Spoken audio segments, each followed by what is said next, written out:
as a union member, I'm always empowered to stand up and fight back when I think something is wrong. And so between me and our health and welfare fund, my wife got to stay in that rehab hospital an extra couple of months. Which side are you on? Which side are you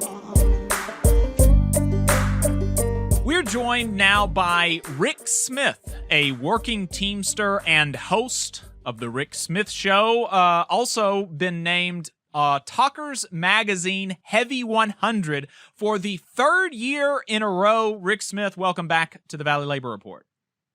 I appreciate you having me. Thanks so much. I appreciate you taking the time. I know that you're a very busy guy, and I just want to let you talk about that for a moment because, like I said, you're a working Teamster. You still drive a truck, and you do a daily radio program that is also on TV and is one of the top 100 talk radio programs in the country. How do you do that? That's crazy. I don't sleep a lot. No, look, ask any union member. They're used to getting things done, and that's what we've been doing on a huge basis. Just work and keep going. Absolutely. How many radio stations are you on again? Isn't it 50 something? Right now we're on just about 50. We cover the entire state of Wisconsin. We cover a good portion of California. We do pretty well, and I'm pretty happy with where we are. And the reality is we're on virtually every radio station in the country that a program like ours can be. If I were to flip sides and be a right winger, could easily be on 1,000 stations. Right. Because that's the kind of dominance that they have in this arena. And I like to point out that we're on Talkers Magazine's Heavy 100, and that 95 other members of that 100 list hate workers, hate unions, and wake up every day figuring out how they're going to destroy them. Right. Yeah. It's like you, Tom Hartman, and like one or two other people that are not vicious right wingers on the top 100. It's really dismal looking through that list. No, because at the end of the day, and you know this as well as anyone, this is a tough gig to do. And this is incredibly difficult when you're talking about limited funding streams. And it's even more incredibly difficult to do when you talk about an advertiser-based system where we got to go beg corporate America for funding to run TV ads or radio ads or any of that stuff. When you're talking about, I want the CEOs to make or pay higher taxes. I want corporate interests to pay higher taxes. Look, Walmart is never going to advertise on my program when I say, hey, I want your workers to make a living wage. I want them to get health care. I want them to get retirement. I want them to have job security. I want those profits shared a little bit. And I want the Waltons, the people who are the 6 of the top 10 richest people in this country. I want them to not exist in the fashion that they're in now. That doesn't get you a lot of ad dollars. Yeah, that's it's super surprising that doesn't get you a lot of ad dollars. But no, we face exactly the same. I mean, our only sponsors are unions and a couple of union side law firms. And I think that your sponsor list is exactly the same. So it is. And I don't beg people for $1 or $2 at a time. So the model on the left has always been, here, my hands out. And I don't believe that's the right model. I don't believe it's the right model to be begging people with pledge drives every 5 minutes to try and keep your lights on. I think that there's a message here. I think working people, if they want to fund, clearly, if they want to donate to the shows, yours, mine, anyone, great. But I'm never going to outwardly beg because I think our message is powerful enough to carry its own weight. And I think needed by the very people who we'd be begging. So it seems counterproductive to me. But other people have their model and you go that way. Right. Yeah, well, I've always admired your project. I think it's really cool and appreciate you taking the time to talk with us. I wanted to start off with just some really basic, like, unions are good. And you've got a story that you recently put out on a blog, laborstrong.live. The title of the blog post is "How My Union Saved My Family After My Wife's Near Fatal Accident." It's a really, a really, really terrible story in, kind of the human impact of it. And no doubt you're still going through that. But there are some things that you being a Teamster has made easier for you. And so could you talk to us about like kind of what's in the article? Well, for years I've talked about the fact that health security is paramount. Every person in this country should have the security to know that if something happens, they're going to be at least financially okay. And I've talked about it for years. My daughter fell and broke her arm, and at no point did I care what the costs were going to be. My goal was to get her the care she needed. The same thing with my wife. When the state troopers showed up to our house and said that my wife was being flown to Hershey Med Center, not 1 second, not one thing popped into my mind of how are we going to pay for this? Oh, what's going to happen? Immediately, got where I had to go and did what I had to do. Hey, 5 seconds. Just wanted to say that this is only possible because of our donors. If you want to see more of this, then consider donating yourself at tvlr.fm/donate. But as the weeks, the months have gone by, my health insurance, the health and welfare fund that has my insurance, they were more than just the people who paid the bill. They were the folks who gave me direction when I needed it. They were folks who empowered me to demand better when facilities were saying, well, we're going to do this to you. A perfect example, we went to the rehab hospital, one of the top rehab hospitals in the state. And they said, well, your normal stay is about 16 days. Now, my wife is completely paralyzed. She's not moving.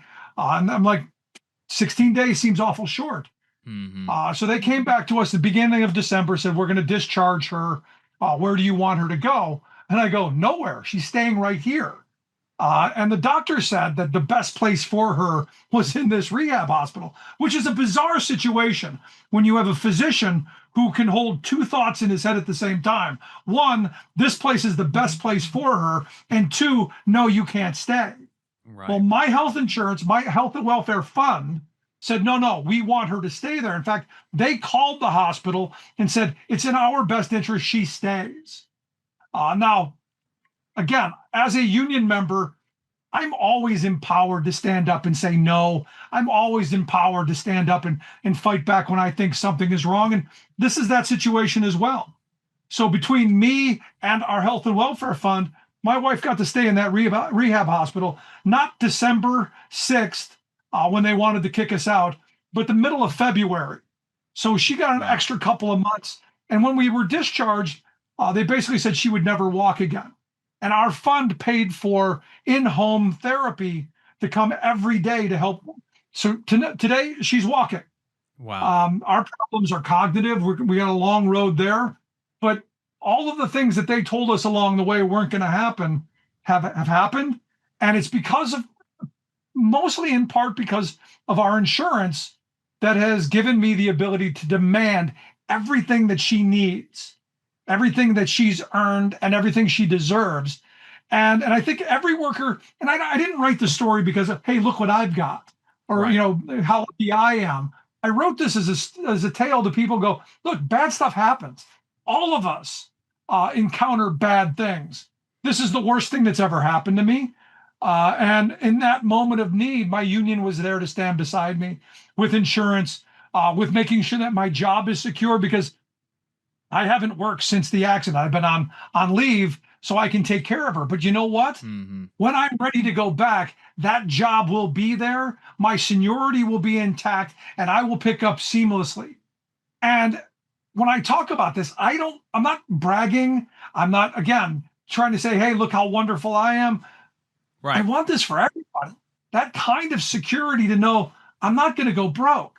I don't have to take second fiddle. I don't have to do what I'm told is the next step in the flow chart. So for me, that's why I wrote the story, because I want people to understand that unions are more than just wages. It's about the benefits. It's about the backing. It's about the empowerment that we workers get from being part of a union with a contract, a strong contract that gives us this ability to fight for our families. Wages, hours, conditions, absolutely. But the benefits of health security and retirement security, those seem to go by the wayside in a time where they really shouldn't. Absolutely. It's such a, I mean, like I said, I've been thinking about you a lot over the last few months, and I'm glad to hear that your wife has been, on the road to recovery, still a long way, but been doing better than I think the prognosis was, and in no small part due to, your union health insurance. And it's, people get weird about talking about compensation or benefits or whatever, because we are conditioned to think about everything, I think, as an individual and as a result of what we have done. And the reality that so many people either don't recognize or refuse to recognize is that so much of what happens to us, it really is out of our hands.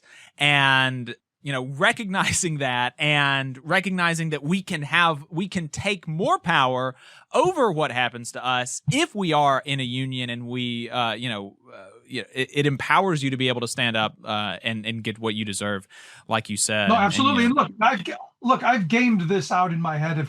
If I weren't a union member, what would I have had? Well, I would have had an 80-20 insurance plan, which would bankrupt me. We're talking about $5 million to this point in billed health care. $5 million. 20% of $5 million is probably more money than I've made in 10 years. Right. And more than I'm going to make the rest of my working life. So that bankrupts us immediately. And then I think about, the job. Do I have to go back to work? Who's going to take care of her? Because she can't be left alone. She needs constant supervision, constant care. What happens to her? Do I have to put her in a nursing home? Do I have to deal with that just so I can keep a job, to keep the health insurance that I have? There's just so much bad here that every working person in this country really are on that potential desperation train if one bad thing happens, like happened to me at 9:00 on a beautiful Thursday morning in September. Right. I appreciate you sharing that with us, and folks can check it out again at laborstrong.live. How my union saved my family after my wife's near-fatal accident. You just saw a clip from the Valley Labor Report. We are live every Saturday morning from 9:30 a.m. till 12:30 p.m. And we pride ourselves on keeping all of our content free to everybody so that we can talk to as many working folks as possible. If you support the work that we're doing, you think that it's important, you think that it's good, then consider making a monthly contribution to the project, and you can do that on our website, tvlr.fm.